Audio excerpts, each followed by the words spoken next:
WSAZ News Channel 3. First look at 4. Well, you look at that. Super snowfall, huh? You think we had it bad? Check out what the folks in upstate New York woke up to this morning. That is the definition of being snowed in. And 'tis the season for shopping, but a growing number of retailers say Thanksgiving should be about family and turkey instead of all the shopping. Why they're trying a little reverse psychology now in hopes of getting your business in the long run. And while we are still feeling a winter-like chill to the air, the sun is finally starting to break out early this evening. Coming up, find out when the sunshine will stick around. Good evening, everybody. I'm Brittany Hoke. Are you standing around the television hoping for some warmth? Yeah, and looking outside, it's deceiving, isn't it? Absolutely. Thank you for joining us on your First Look at 4. I'm Bill Murray. We've got a lot coming up. Talking about landscaping that you need to do now before winter sets in. Hard to really talk about that with all the cold temperatures that we're seeing. Yeah, and speaking of the cold, keeping your pets safe in those conditions, a vet tech will actually join me live in the studio in about 10 minutes with some tips. But first this afternoon, we want to get a check on that weather outside with meteorologist Kellyanne Chickalese. Snow, not the real problem today. It's the cold with those wind chills really kicking in. Kellyanne Chickalese here with a look at the forecast. Looks are deceiving out there. It looks so warm. Yeah, and that's the thing. It's such a difference in our forecast going from this morning to late this afternoon and evening as we are now seeing the sun break out. Of course, this morning, a lot of us were actually seeing some snow squalls that did help to bring at least a coating, especially for our eastern sections. But now the sun is breaking out. Temperatures are still staying chilly, though, as we sit into the 20s. And yet again for tonight, we're seeing the possibility of near record cold air throughout much of the region as we drop down into the teens. Now, we are dry for much of the region right now, but as you plan your evening ahead, don't be surprised if a few flurries pop up. By the 9 o'clock hour, we see that chance of flurries moving in from the north, heading eastward for the overnight with temperatures dropping down into the teens. A very cold night ahead and again for tomorrow morning.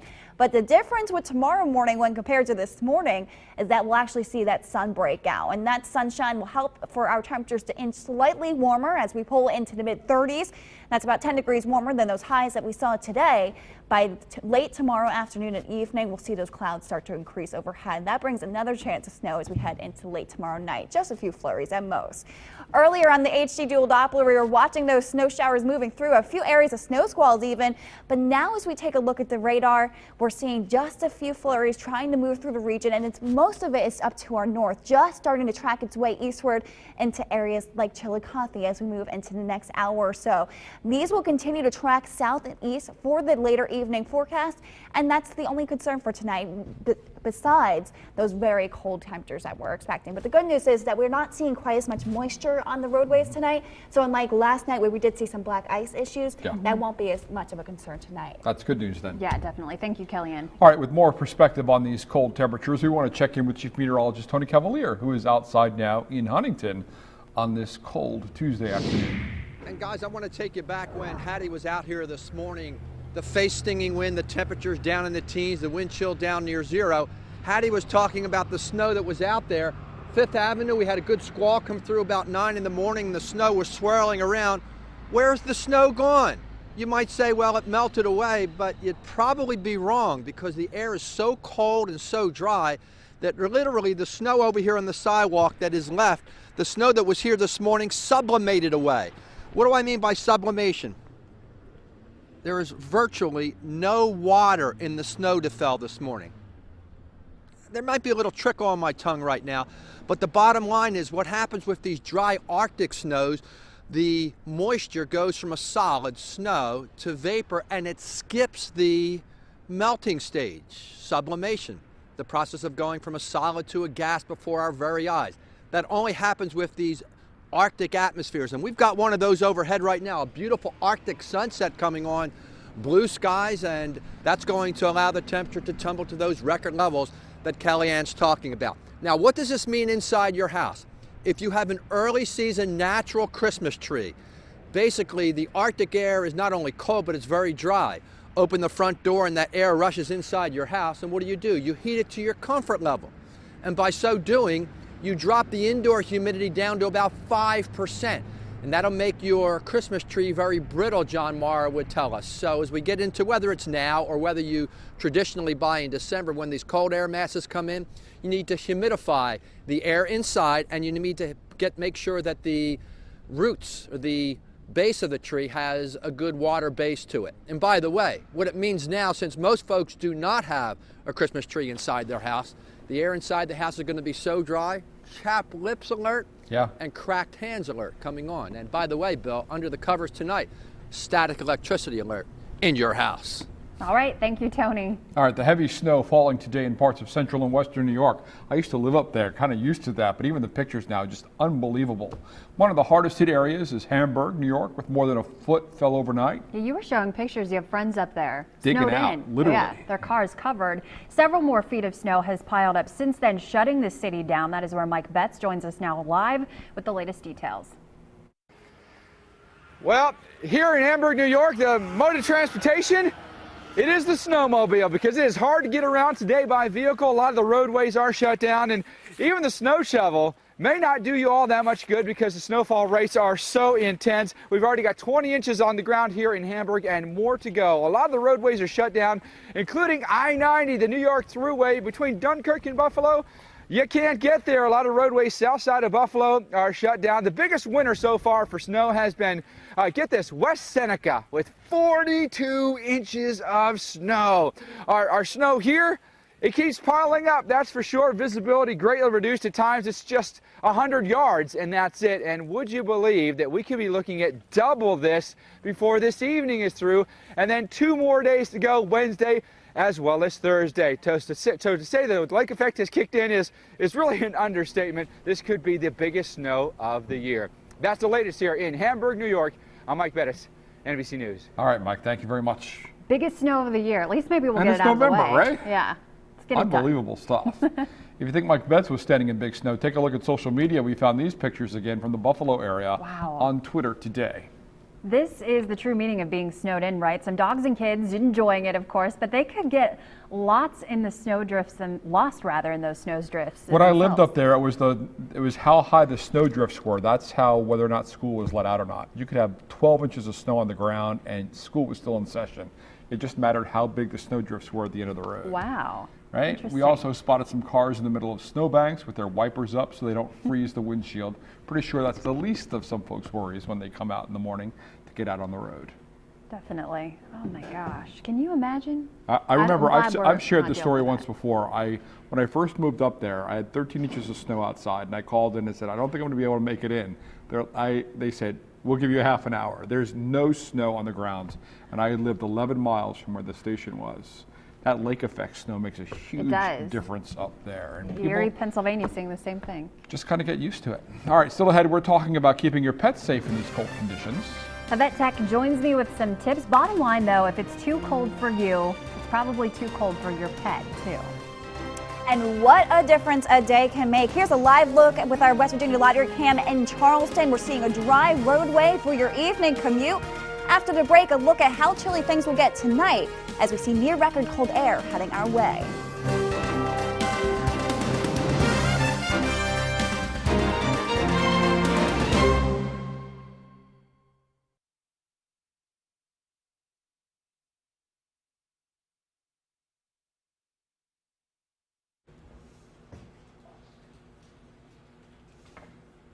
Bill Murray. Yes. You go to standing monitor.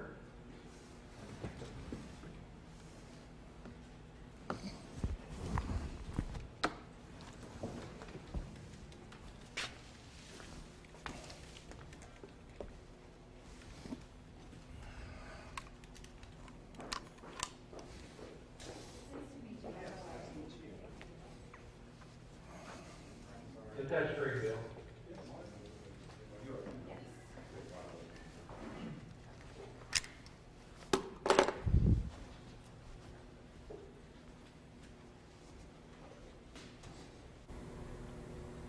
Mic check with me. Testing 1 2, check 1 2. Mic check, Chad. Testing 1 2 3 1 2 3. Thank you.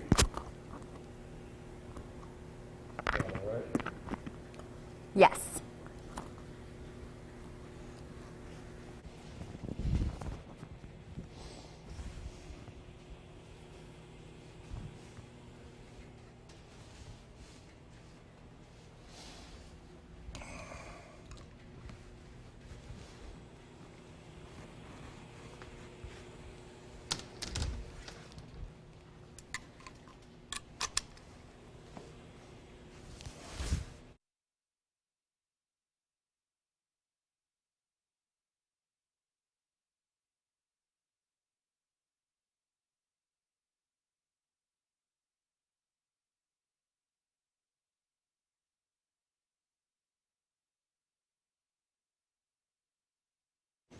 When the snow and ice hit, roads can be a real hazard, but when it comes right down to it, you could be the biggest threat yourself to others.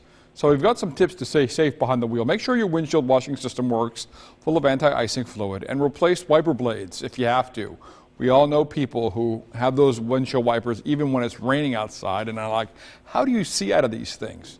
Don't forget to clear off the snow from your headlights so others can see you coming, and don't pull out ahead. Remember, it takes a lot longer to stop on slick roads, so tailgating can be especially dangerous. Nothing happens as quickly as on dry pavement, and accelerate slowly. That's the best method for getting traction and avoiding skids. And if you're on slick roads, don't stop if you can avoid it. Watch out for black ice. It's one of winter's worst hazards. We saw some roads dealing with a lot of that in our area last night, especially in the Kanawha Valley. If the roads do look slick, well, probably are. And finally, if you don't have to go out, don't.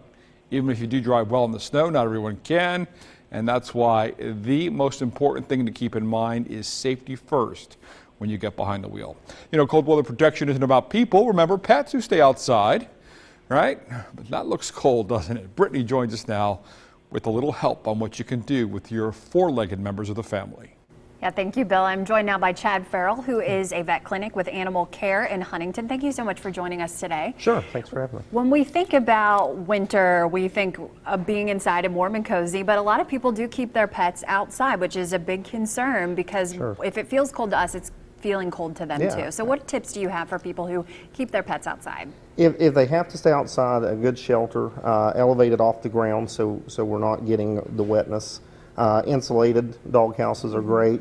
A lot of people want to put blankets in there, but sometimes that's a mistake because they're out playing in the snow, they go in, they start drying off as their body temperature is warming up the house, and then the blanket becomes wet and freezes. So, you know, some sort of straw bedding or cedar chip type bedding is actually a little better way to go when they're outside. All right, and people keep their pets inside too, but even if you keep your pet indoors and they're warm, they can suffer from things like arthritis, that kind of thing in the winter especially too. So what can we do to alleviate things like that if you keep them indoors? Sure. I mean, when we go out, coats are always good. People laugh at this, but it's actually a good idea. It does, kind of, you know, just like us. So, you know, nice warm coat is always great. So they make them in all shapes and sizes. I like the ones that kind of cover the belly up as well, so they're not getting as cold there. Do we put the hood up as well? It has a nice little yeah, fur well, trim you know, on it. some of these things are just to fold back, but some people do. Yeah.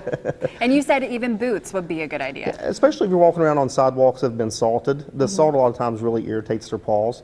So if you have some boots or some footies that you can get at local pet stores and things is a good idea. If not, bringing them inside and immediately washing their paws in some warm water and getting all that salt and stuff off really helps, keeps them from licking and getting their feet on.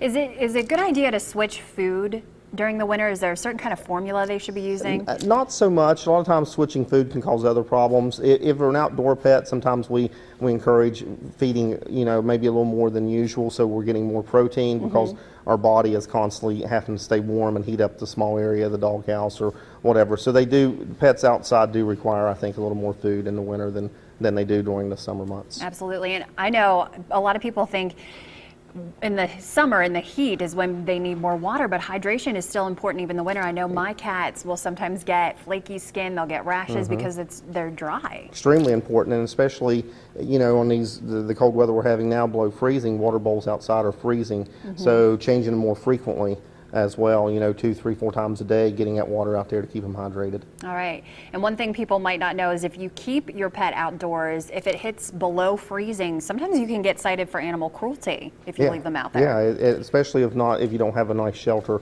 provided, that you usually get, you know, in trouble for that. All right. And with cats, getting in car engines, always make sure you're checking the car before you start it. That's a good point too. Yeah. So if you walk outside, is it a good idea maybe honk your horn? Honk your horn, pat on the hood. A lot of times they climb up into the engine. You know, you pull in, it's nice and warm. They're an outside cat and they go climbing up in the car to get to that warmth. Right.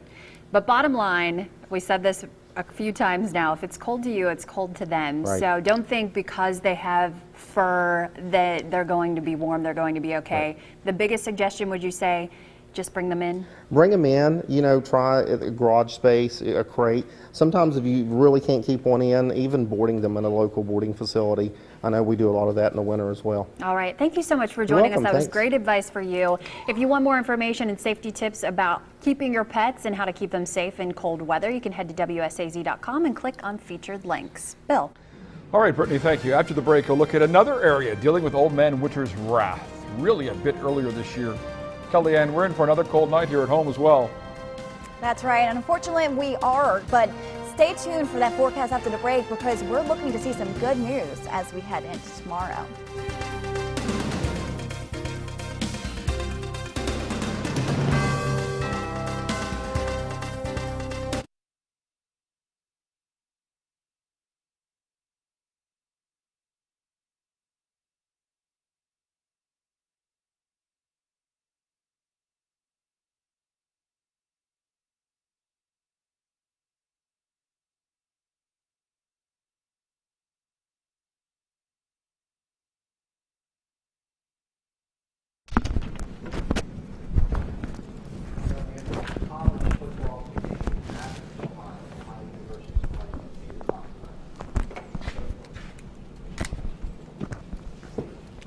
Are we?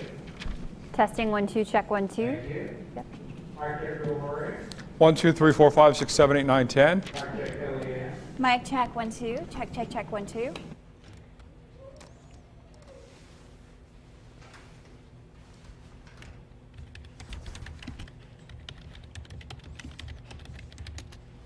Hi, Bill. Yes, Your hair's looking pretty good today. thank you.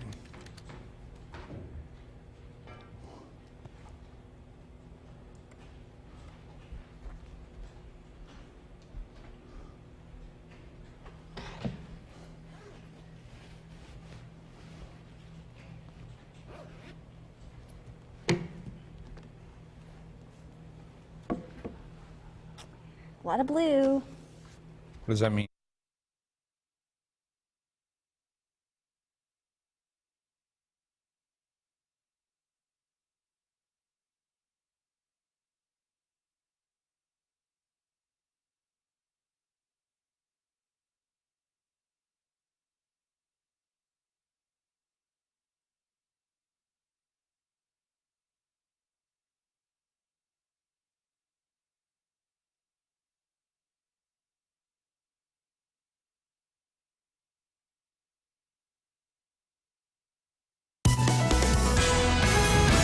First warning weather.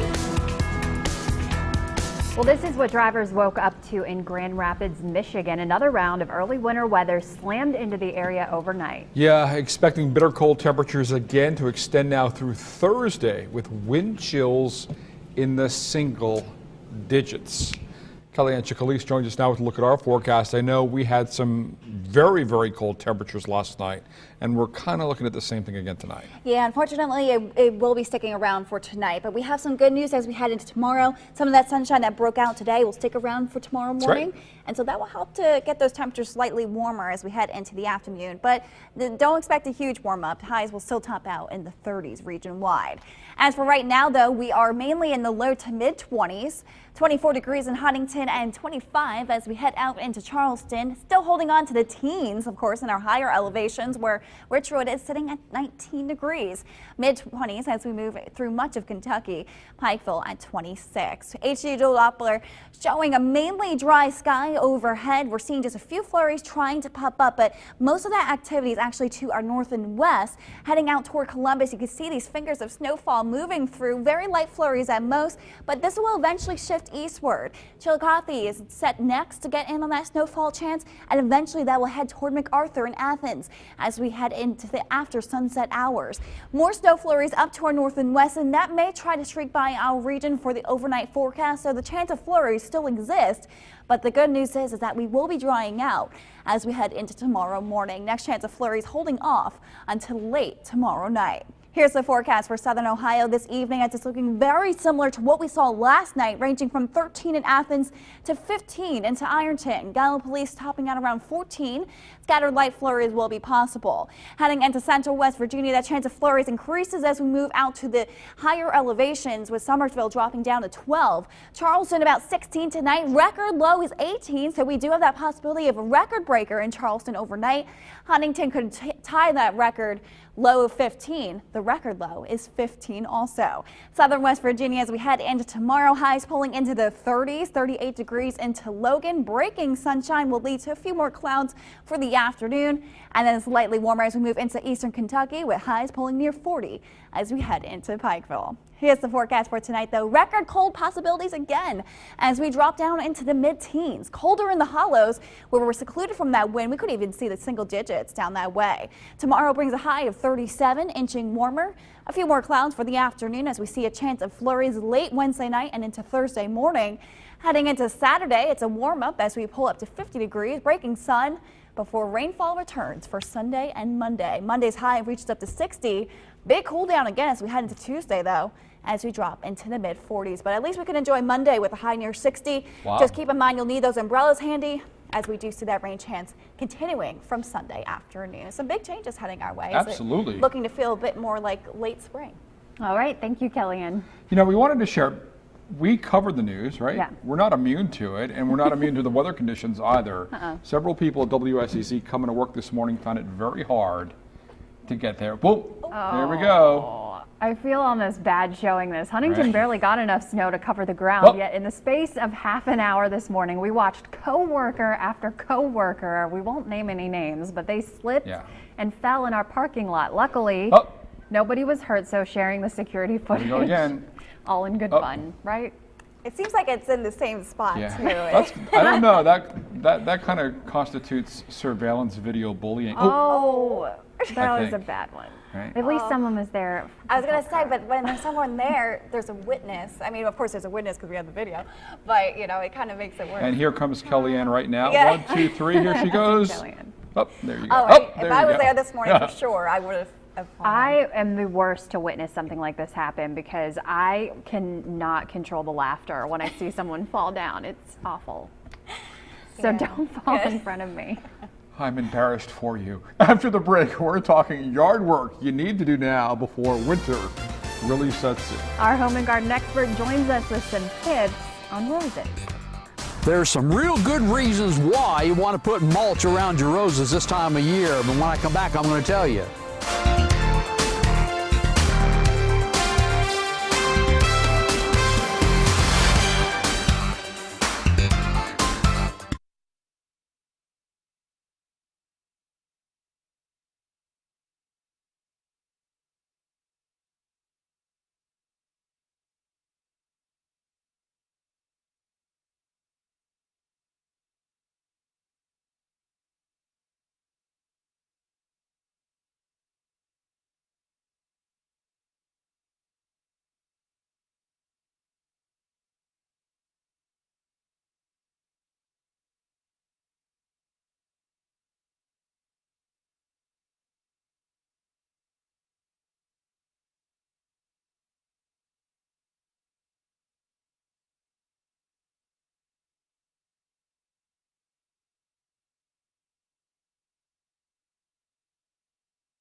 Did it look good? It kind of did.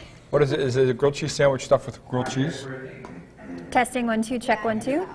I think I showed Brittany when she first came here. There's a restaurant that serves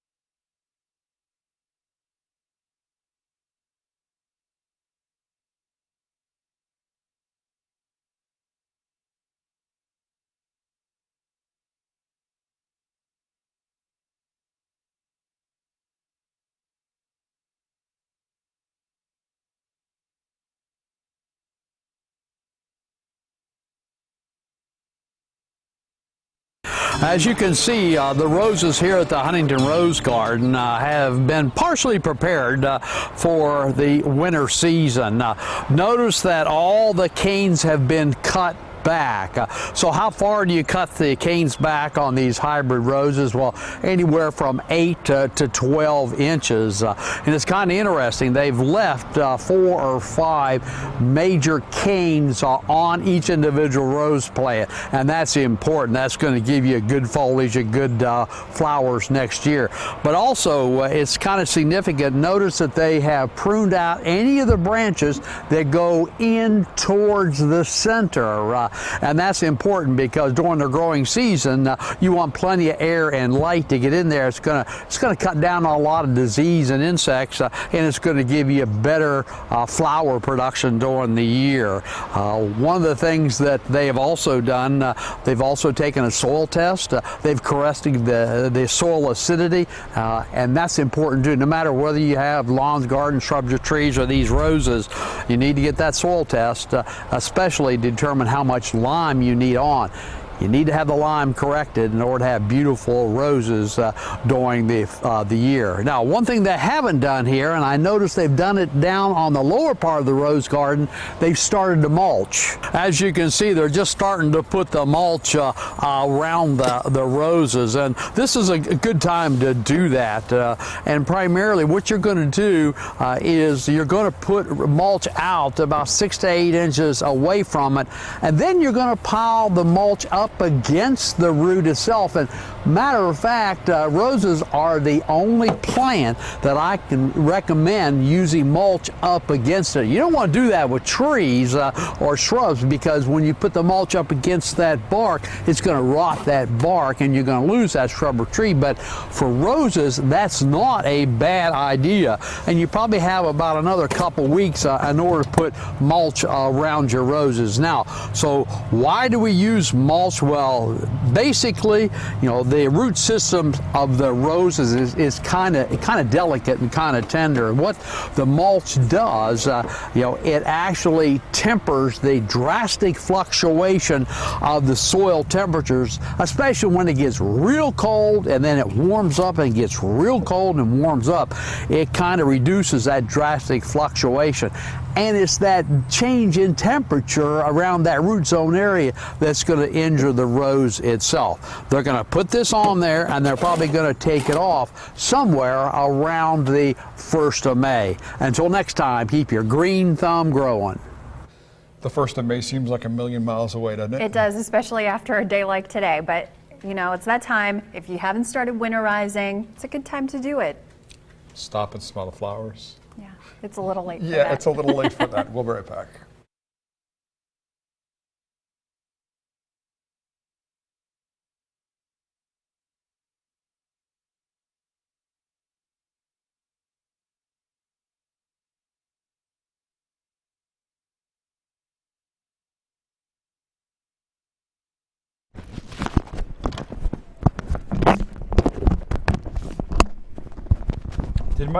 Did my tie disappear? Oh, yeah. Look good. I didn't look. It set you apart. Yeah. Huh? It set you apart. I like it. I kept over 1, 2, 3, 4, 5, 6, 7, 8, 9, and 10. I have new car fever. Testing 1, 2, 3, 4, 5. God. Look at that Cadillac. I know. A LeBaron. Mike, check Brittany. Testing 1, 2, check 1, 2.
WSAZ News Channel 3 with Bill Murray, Brittany Hogue, and meteorologist Kellyanne Chickalis. This is WSAZ First Look at 4.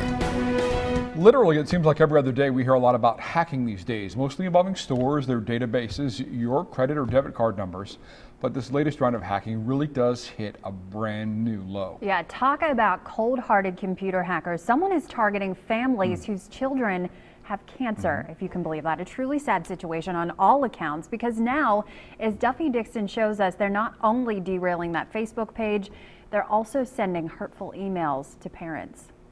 A Facebook page devoted to telling the heart-wrenching stories of teenagers, toddlers, and even babies battling cancer.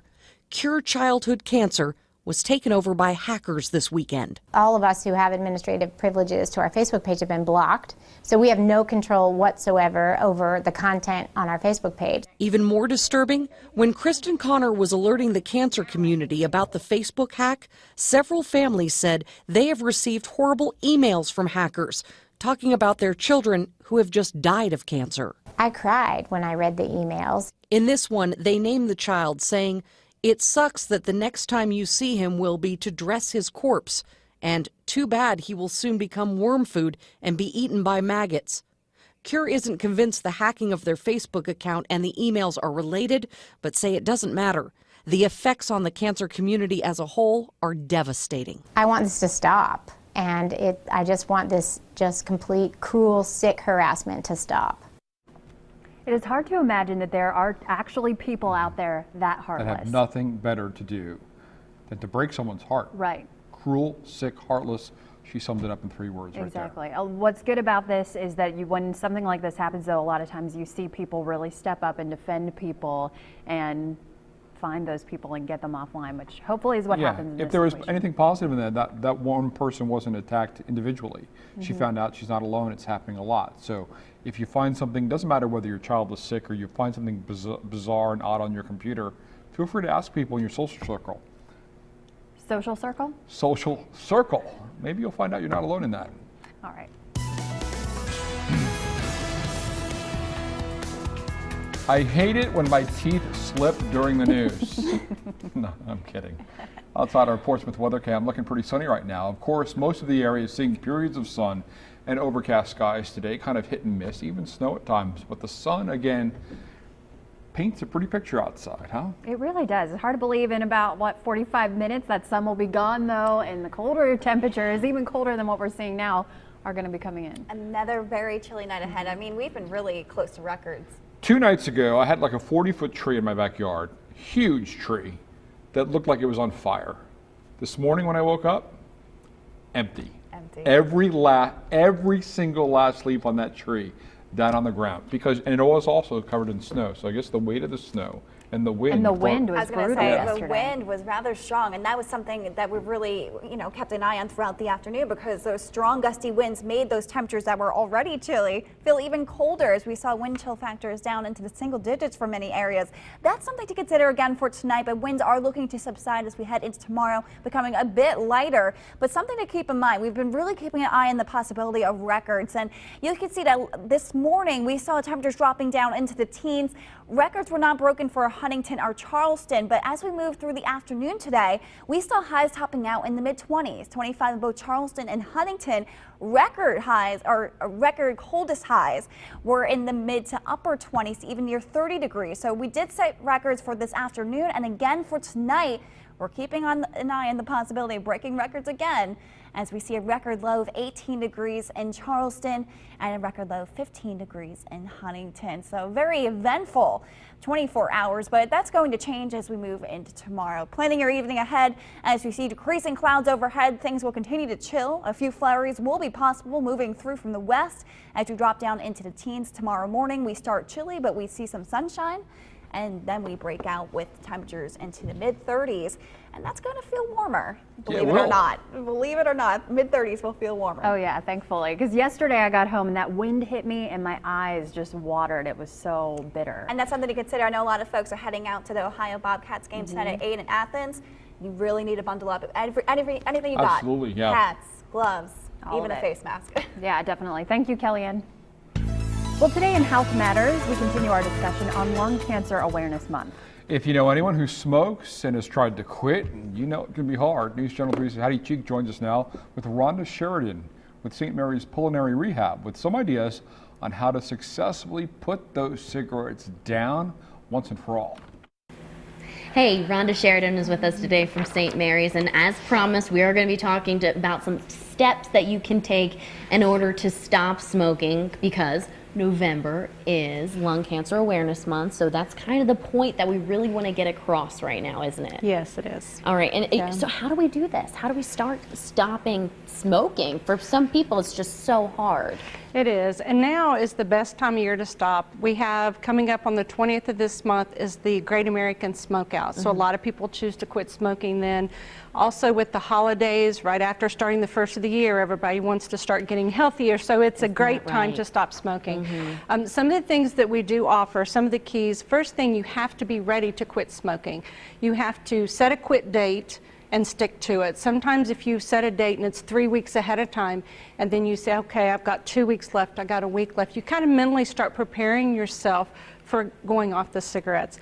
Another thing, it's so important to get support and encouragement from friends and family. You know, you want to speak to your physician, let them know what you're doing, but it's important to get the support. And I imagine it's going to be so difficult, especially if you have friends or coworkers or family members that smoke, and they're going out on their break, and they want you to come with because you do every day. So, I mean, is this a good thing to try and do in groups with your friends? Does that ever really work?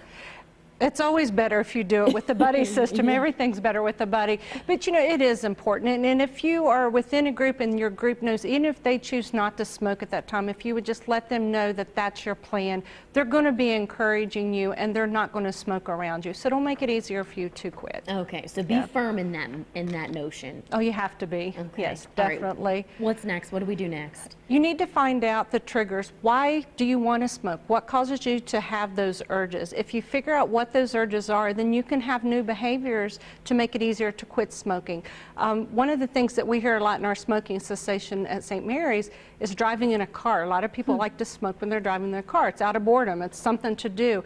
But if you just kind of note how you're feeling, what you're doing at the time you get the urges, then you can do something different. We have people that will chew on straws or chew mints when they're in the car to try to learn a different behavior. Okay, all right, and what's next? Medications, so there's many of ways to quit. Some people like to taper down and then come off altogether. Some people like to just do the cold turkey, just smoke one day and then wake up and decide that's over. But some people may need medications, and that's something that you want to discuss with your family physician. See what's best for you. There's nicotine replacement therapies in all kinds of forms, from bubble gum to medications that you can take. There's different things out there. Okay, and then a note that you left here, be prepared for relapse or difficult situations. That's an interesting thing that you have to keep in the back of your mind when you start quitting. Yeah, generally, with most people that quit smoking, sometimes it takes 2 or 3 times to actually quit smoking. So it's important to be prepared for that and know that sometimes that happens. If you try one method before and it doesn't work, try something else. The important thing is don't give up and keep trying to quit smoking. The benefits are so much better for you. And as far as difficult times, that would be like around the holidays. If you're around parties, or like you said before, with coworkers that smoke, it's tough to be in those situations. So you have to mentally prepare yourself on what are you going to do if you're within a group and there's other people smoking. So you have to prepare for that. All right, a tough habit to kick. Thank you so much for being here. Back to you. If you'd like tips on how to stop smoking or more information on some health issues that you can develop from smoking, we posted some info on WSEZ.com. It is under featured links right We've now. talked about this before. It's hard to quit, especially I know this because my parents smoke. They still smoke. When one tries to quit, if the other one is still smoking, it's almost impossible. You would think that they would join together and say, together. let's do it, but so that doesn't happen all the time, because right? they say if one person is doing it, they're going to be cranky, so you don't want both of those in the house, which is a good point, but they're not going to stick with it if they don't do it So together. a lot of couples know, like, good luck to you. After the break, we're going to look at holiday shopping. Yeah, Black Friday sales won't have an early start at some stores, though, why they're hoping their reverse psychology will get you in their checkout line eventually.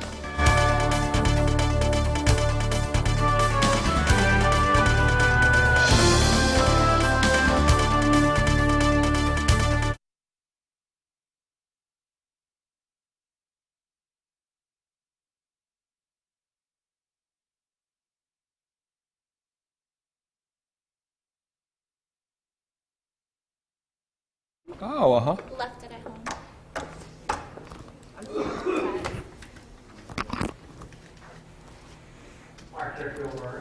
I'm Bill Murray, 1, 2, 3, 4, 5. Testing 1, 2, check 1, 2, 3, 4. Yep. Oh, look, my tie does disappear.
More and more stores opening their doors early for Thanksgiving Day for Black Friday.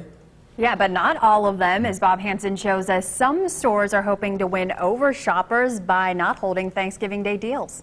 Yeah, we're down this way. It's calm today, but Black Friday is just around the corner when stores will be packed with holiday shoppers.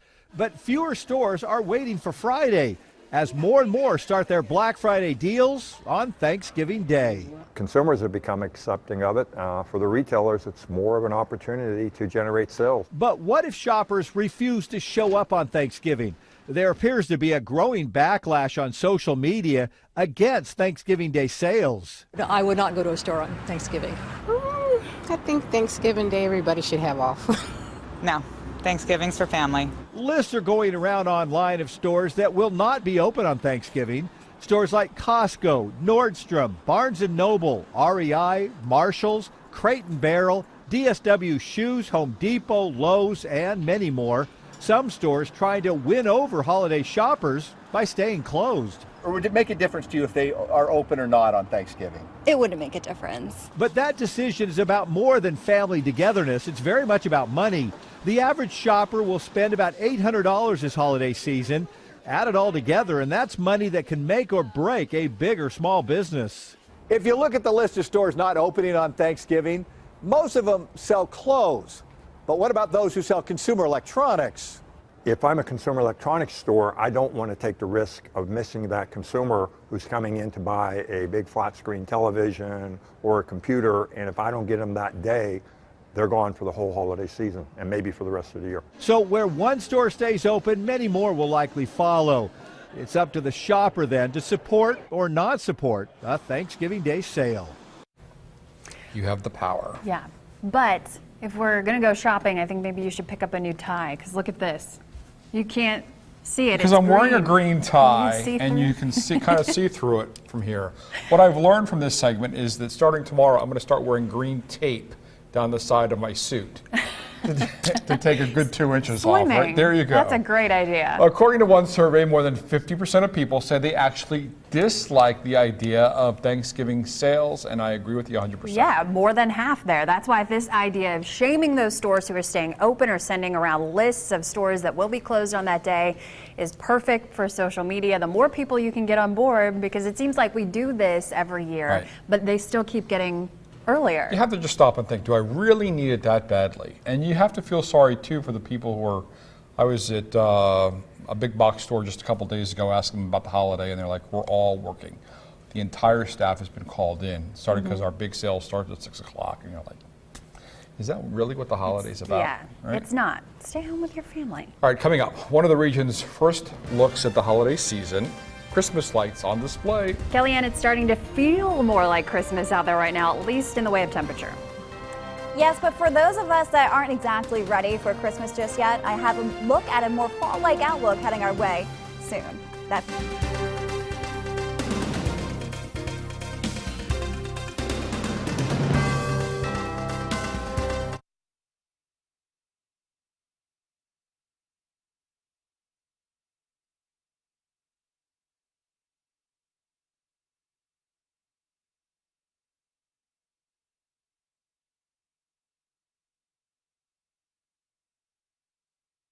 brown, they're completely Scotch. Really? No, I haven't even had mine that long. Like maybe Hi, 2 I'm Bill years. Murray. About to put my microphone on. Mine is maybe, if I didn't get them. Chris, what are you doing for dinner? Yes, that's about when I got mine. I wonder why they do that. These ones, I think maybe I got them last year. Those will hold up pretty well.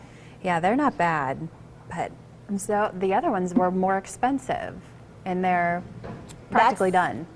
These were way cheaper than my other ones. The other ones were actually double the price of these ones.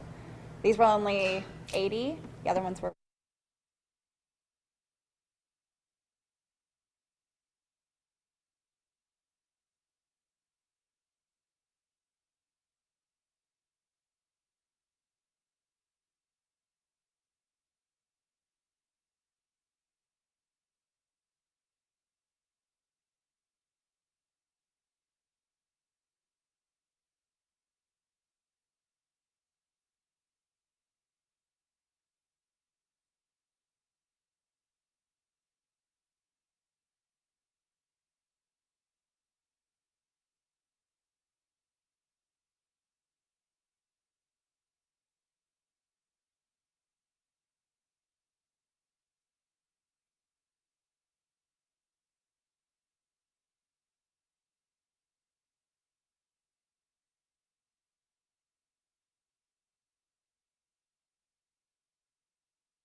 First warning weather.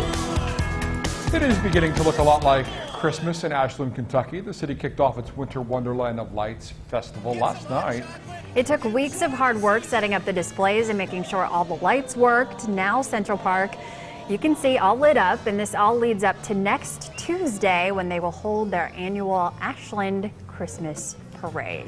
Definitely feeling like Christmas out there, Kellyanne. Bill just brought up a good point. In Buffalo, the airport's recording like 3 feet of snow, where 45 minutes away from there, it's relatively nothing, and it's because it's relative to where you are, considering that lake effect snow. Yep, and the snow streaks that move through, and that's what happens. You get what it's called subsidence. But basically, you see the heavy streak of snow pushing through, a couple miles down, you see nothing. And it's something that we even see here sometimes, believe it or not. That lake effect snow can move all the way down into our area and stretch down as they hit into the West Virginia mountains. So we often see the effect of that, which is why typically, of course, our mountains see a lot more snow than we do. As for today, though, it's just a few light snowfalls that are pushing through, flurries at most, that we're expecting for that overnight forecast. That main area of snowfall pushed through earlier this morning, and we are looking to dry out as we eventually move into tomorrow morning and afternoon. Right now, we're in the 20s, 24 degrees in Huntington, 25 as we head out into Charleston, teens as we move into the higher elevations. Elkins at 16 degrees. HD Dual Doppler showing just a mainly dry sweep. It looks like there's a few flurries trying to develop overhead for Charleston, south and east, but really the main action is to our north and west as we move toward Columbus. You can see these snow streaks pushing through, and that will likely continue to shift eastward as we move into Chillicothe and eventually into MacArthur and Athens for after sunset. And it doesn't end there. There's more snow flurries further out into the west, into areas of Indiana. Notice how it's these finger streaks that are popping up, and that's something we're also seeing in northern Ohio. It's those streaks of snowfall that will bring that sort of pattern where it's dry in one place and very snowy in another. Futurecast shows increasing clouds, or decreasing clouds rather, for the overnight forecast as we continue to get very chilly, temperatures dropping down into the teens. A few spotty flurries will be possible. Notice how we see that moving through to our north especially. As we move into tomorrow morning, though, it's a dry outlook, and we're looking to see some beautiful sunshine too. A very Arctic sunrise expected. Heading into the afternoon, clouds will increase. This is the 3:30 time slot. You could see those heavy clouds developing overhead. And we even see the chance of a rain-snow mix as we head into tomorrow night by the 10 o'clock hour. That continues to shift eastward as we head into the overnight forecast. In fact, we could even see some snow flurries late tomorrow night and as we head into Thursday morning, especially for Charleston and heading eastward. That continues as we head into early Thursday morning, just a few flurry chances pushing through. And then we see things trying to dry out as we head into Thursday afternoon, drying again as we move eventually into Friday's forecast too. So we're tracking that next front. We have a high pressure system shifting off, warm front pushing through. That will allow temperatures to get slightly warmer as we head into tomorrow, as we pull into the 30s.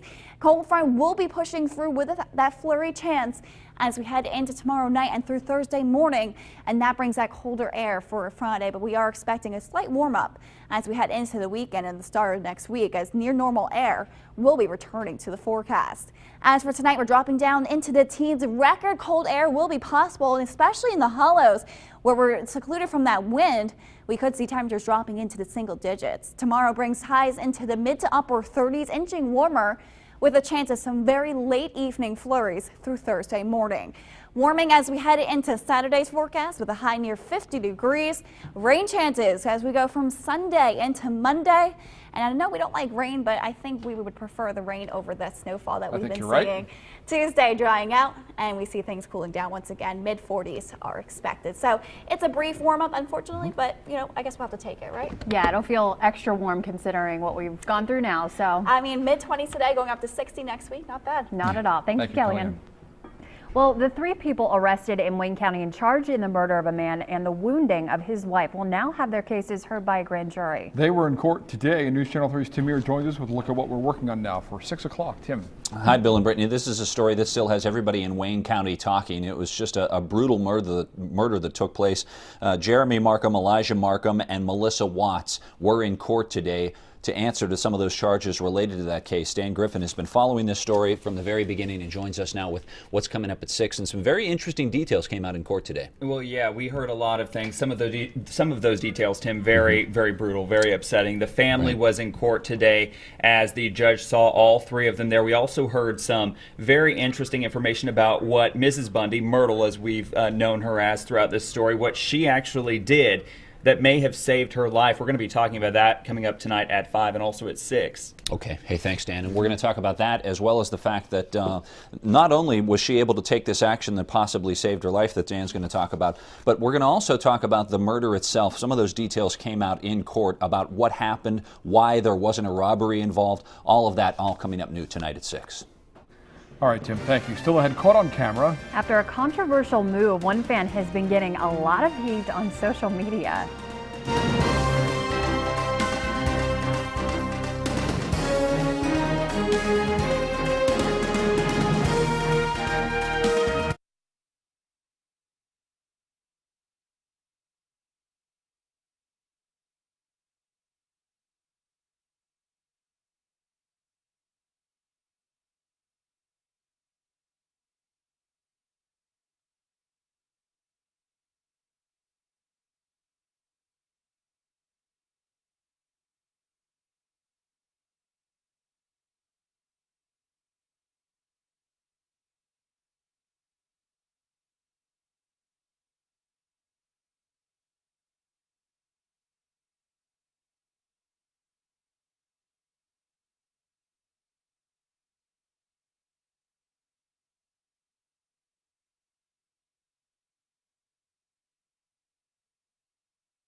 All right, now to a controversial move that was caught on camera. In case you missed it, we are talking about this interception of an NFL game on Sunday night that became an online sensation.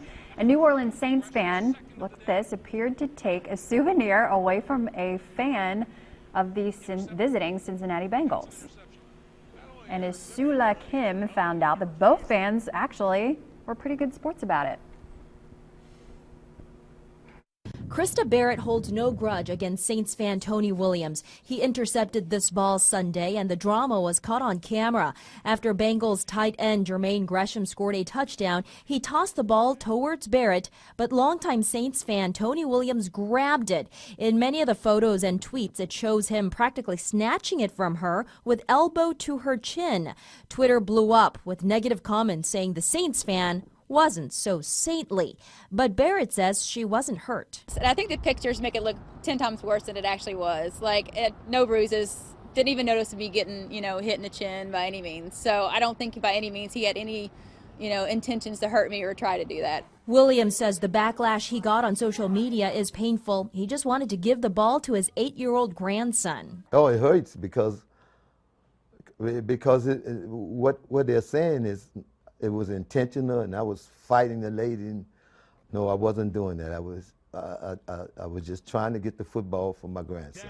A season ticket holder for about 40 years, Williams says he loves the city and the Saints and would not do anything to jeopardize the city's reputation. He had this to say to Krista Barrett. Yeah, Krista, I really didn't mean any harm. All I was trying to do is get a football for my grandbaby. I didn't mean to touch you or hurt you in any way. I just want to say congratulations, I'm glad you got the ball. I think you deserved it. And like I said, I have no bad feelings towards him whatsoever. All right, you may have noticed Barrett with the ball in her hands a little later on after the original steal. Someone in the Saints organization saw what happened and had another ball hand delivered. So there we go. They both got one. Giving back. And they both handled it very well. Like you said, it's kind of like when the bride throws the bouquet at the wedding and you just fight for it, It's all whoever gets it. Yeah, I think there's a real lesson there, too, for the elderly gentleman who was there catching the ball. 40 years is a long time to have season tickets. And, I think in this day and age, it's not just on the Jumbotron. Pictures and actions like that on social media last a very, very long time. So I think he's stung really hurt by the whole thing as well. Yeah, and again, he wanted to give it to his grandson, which is also a good thing. So it ended well. Thank you so much for joining us today on First Look at 4. We'll see you at 5.